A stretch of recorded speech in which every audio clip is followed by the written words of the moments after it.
I want to thank you guys for bringing up my video. I'm sorry about how horrible my video is going to sound. And I'm sorry about having no video on my part. My video is more horrible than my audio. If you believe me, it's really choppy. So it kind of looks like I'm getting 10 pictures every 2 seconds. So it looks pretty bad. So I can't use my video. Um, I hope Garret, Tim, I'm sorry, Tim, I can't say your name, Demo, I'm not even going to try. Shoe on Head and Armored Skeptic, I hope you all listen to this, and I would like to know what you think about it.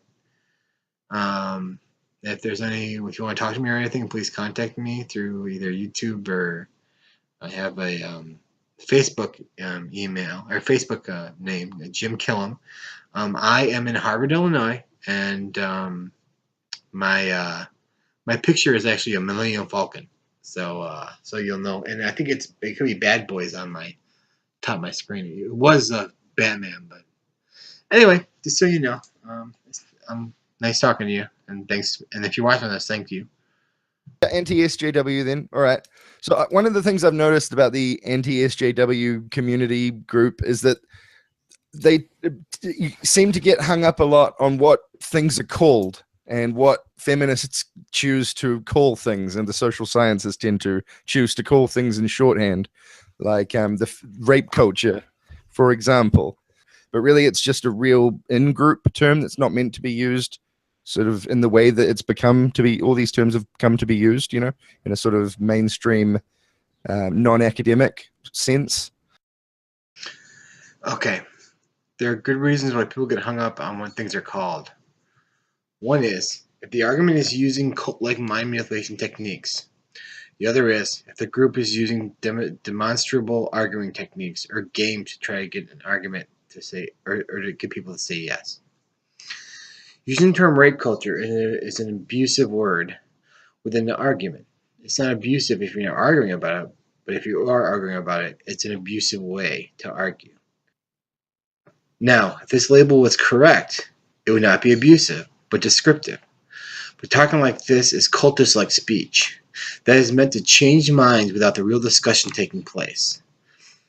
You later on talk about 80% of the women not knowing that they were raped. This is confirmation bias on your part. What is the definition of rape? Was so warped that it was not the women that were wrong, it was the laws that were written wrongly. Because there has to be a rape culture, the definitions must be pure scripture and infallible, so the women have to be wrong. And it is the women who are ill-informed, not the laws that are ill-written. That sounds very cultish to me that you don't look at both sides. There's an old adage in arguing that pretty much states, those who make the definitions and argue with their chosen words win the argument without the need of any real argument. So you ask me to play with cards with a stacked deck, and I think that is a reasonable way or a moral way to have an argument. You expect me to be okay with you stacking the deck, so I could almost never win, even if all my arguments are morally and justifiably right. Just because cult-like words and definitions are only supposed to be used in the in-crowd of social science does not give me any assurance. Actually, it makes me even more hesitant to trust the intelligence of social science community that allows for such psychological abuse within.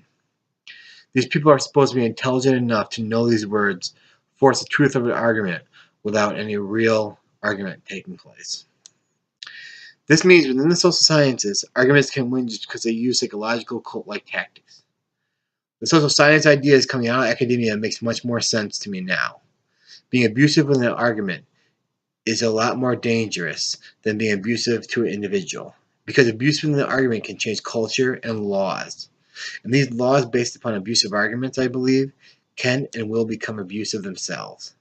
And I do not want cult leaders or cult-like leaders in my academia pushing agendas with my culture or society. What I find is that with these terms, when you bring up the name, you get pushback. But when you actually talk about what the name is, what the label is referring to, people will generally accept at least some, if not most or all, of the things you bring up as being a real thing. Of course, people are trying to find ways to agree with you. You call it rape culture. If they like you, there is a bias of them wanting to agree with you. And who wants to agree with or fighting against the so-called rape culture? You're psychologically predetermining them to have some desire to say, "Oh no, I'm not going to be pro this rape culture," and you're also making them having if they like you or if they want to can somebody please you because they like you. It's a predetermined bias they have that they want to agree with you. So you're coming at them with these psychological games that would exactly unnerve most people into not knowing how to respond to you. Most people understanding of their own beliefs usually do not give deep enough to knowledge to know how to answer these statements like that. So they feel like they need to agree with you in some way. Now, my argument would be I would change the definition of the concept of word you use rape, so I wouldn't trust all your other stuff you come with. And two, I would sit there and say I would argue from a different point of view. So you'd first have to um, I would change the concept of rape culture, and I do this later on. So that's I mean you got to argue from your strong points and understanding where the other person is playing games, some psychological games on you, and most people don't have this ability to argue that way, and that's why you get so many yeses. I feel differently about rape culture, and I think I can justify it as a term, and that's what I'm going to try and do now by comparing it to gun culture. By the way, it should be called sex culture or hookup culture. There is mass shootings within gun culture, like there are rapes within sex culture or hookup culture.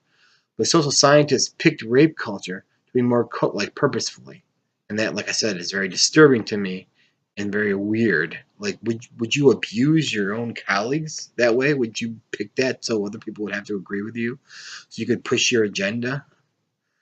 That really messes with my trust in academia. 90% of Americans want expanded background checks, yet nobody's putting it in place. And that's because the majority doesn't necessarily dictate everything about what happens in a culture. The federal and state governments do not follow laws that are put in place now. So how can new background checks help at all if the ones that are supposed to be being done now don't help? They're aren't even being done. If the laws are not being followed by the government, then how would new government laws help? Please explain this to me, because I don't think they will. And why the will of American people are not being followed is because the Democrats allow laws not to be completely followed, so they can add new gun laws until they get all the gun laws they want. Then they'll implement all of them at once.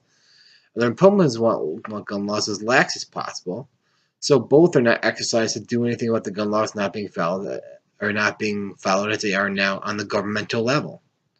And also, I mean, gun rights do get in the way of this, but mostly if the laws that are in place aren't being followed, it has nothing to do with the people. The government's doing it by itself.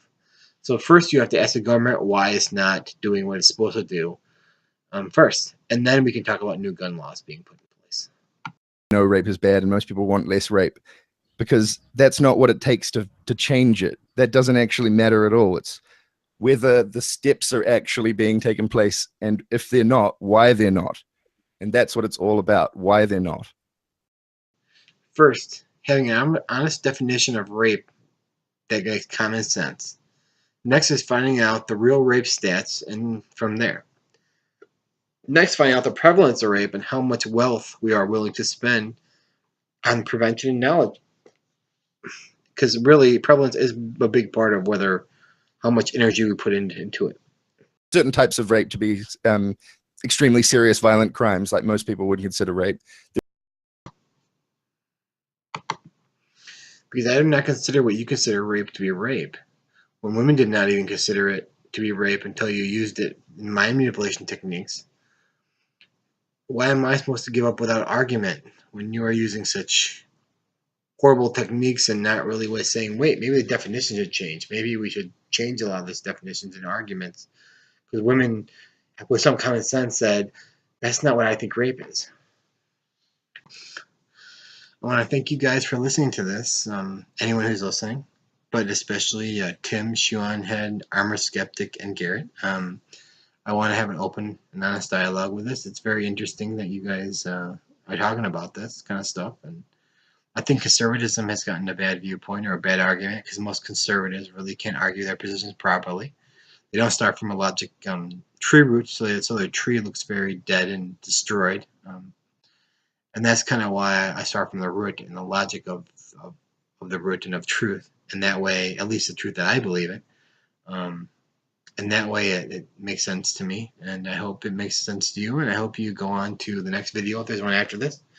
Or this is the last video. You've enjoyed listening to it. Hope you watch them all. Anyway, thank you very much. And see ya. Either, contact me on YouTube if you're either Garret, Tim, Shoeonhead, or Armor Skeptic, or you can do my Facebook, which has a Millennium Falcon on it, and a Bad Boys letter, I think, or it could be Batman. I don't remember which one I have. Thanks anyway. Hope to maybe argue with you in this future sometime. Bye.